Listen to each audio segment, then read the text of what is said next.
Get your free copy of the complete tutorial at www.teachucomp.com/free. Although there is no specific rename command within the QuickBooks lists to rename a list item, you simply open the Edit List Item Type window for the selected item from the desired list. Then type a new name for the entry into the Name field at the very top of the window, and the entry will adopt the new name after you click the OK or Save and Close buttons to save your changes.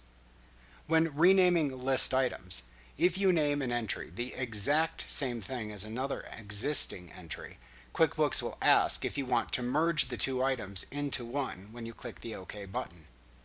If you do, click the Yes button at the Merge prompt and QuickBooks will make a single entry from the two entries.